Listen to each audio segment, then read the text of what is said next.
And right now we are joined by Vassiliki Stathopoulos. Did I say that properly?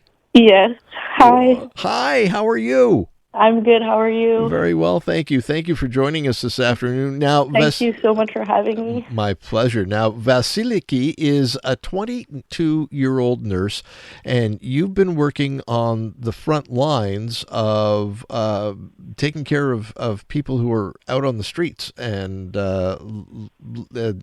working, I guess, in a public health situation. Am I right? Yes, exactly. Oh. So I work actually in the core of downtown Montreal. So I've Mhm. experienced a lot, and I've seen a lot of patients that also come from the streets and don't have a place to call home. So Clearly, you've yeah. seen a lot because you've written a book about it. Yes, I have. Okay, what's the title of your book? So my book is called Beyond the Streets. Mm-hmm. And now I hear it's a number one Amazon bestseller.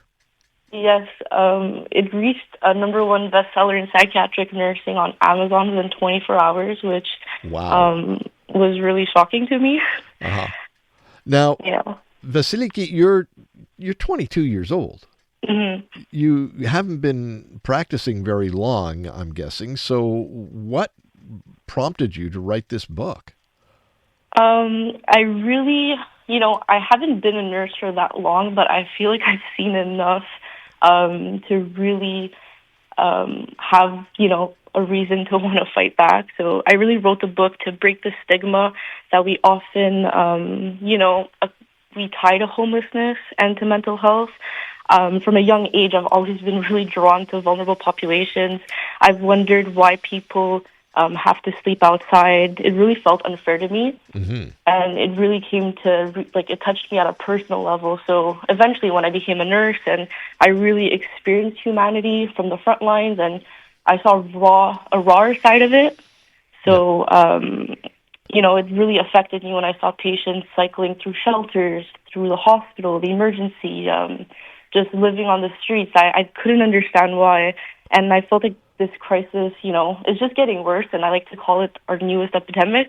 Mm-hmm. And I don't think we're fully addressing it how we're supposed to. So this book, I really wrote it to slow things down, expose what's really happening, and, just to show the truth from my perspective. I guess to kind of shine a light on the gaps Exactly. and that sort of Yeah. thing. Yeah.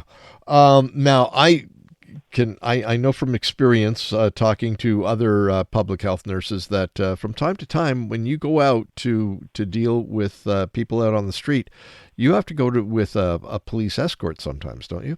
Yeah, so often if we have to address a situation outside the hospital, we are accompanied by police officers, often, paramedics, and nurses. It depends on the team and what we're really addressing, but it could be dangerous out there sometimes. You never know what to really expect, and not that it's the person's fault. A lot of the times they're suffering from mental health conditions. They're not really, they're lost in psychosis. Can't really, it's hard to ground them back, and we just really, our goal is really to protect them. Make sure they're safe, not a harm to themselves or to us. So. Yeah, it's often a big team that's out there. So, not getting too terribly specific about certain cases, but what are some of the situations that you found yourself in that you're glad you had a police escort with you? I haven't really, I'm not often the one assigned to address patients, like to be out of the hospital setting. Okay. Often I'm the one, not collecting the patient, but really either triaging them or doing a first assessment. So, like I said, because my hospital is located in the downtown core, our emergency is, a lot of people just come just for a meal or because, the shelters are overcrowded. Some patients were some people were promised a spot in a shelter. They make their way there and the spot's taken. So often I'm the one trying to, either relocate them or try to fit them in our overcrowded ER that's, already at almost 200% capacity. But, it's hard. I can imagine it must be. Now, Yeah. does it get worse this time of year? as we're in It the does. midst of It the does. holiday season? Often, end of November, the holidays come, the cold sets in. It's colder. In the summer it's a lot easier because patients they find they find a spot outside, they find a bench, and they make it through the night. But in the winter it's a lot harder because there's a lot more demand for shelters. And what would you say to somebody who's picked up your book, who's reading it?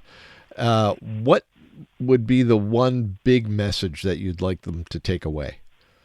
I really hope that anyone that reads my book, I want readers to walk away with a deeper understanding of mental health, of addiction, and just homelessness and how they're all interconnected. I feel like we often treat patients or address people, with a mental health condition or that suffer from addiction. We treat it as something that's separate from the body when it's often, it's the psyche and it governs who we are. So, they're automatically, diagnosed with a mental health condition. They don't have the support system. They end up in the streets. We smack a label with a negative connotation to it. We judge them. And, that's where I think the fault in our system is. So I really hope people understand that, homelessness, it's not a personal failure. Mental health is not a personal failure. It's really the result of systemic issues and gaps in support.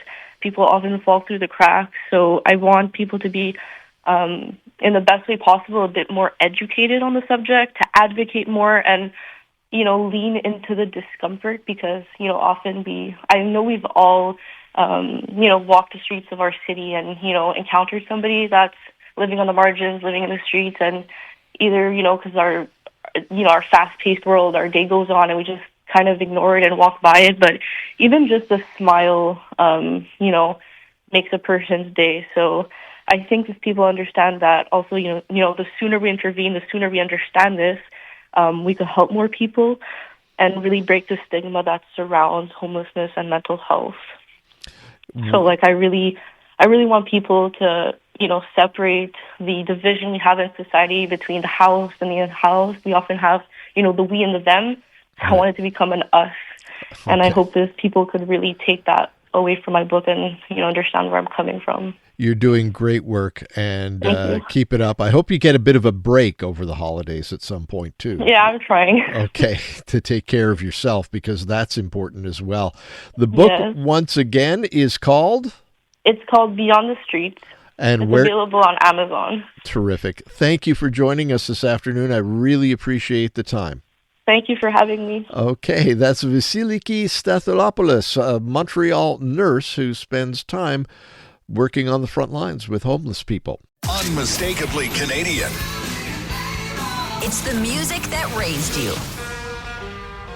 The artists raising the bar. Hi, this is Brian Adams. Hey, my name's Brett Emmons. I'm from the Glorious Sons. Hi, I'm Nelly Furtado. Made in Canada. The station that champions Canadian music. Loud, proud, and all yours. No passports required. Just press play. Tap into Made in Canada now on iHeartRadio.ca or the free iHeartRadio app.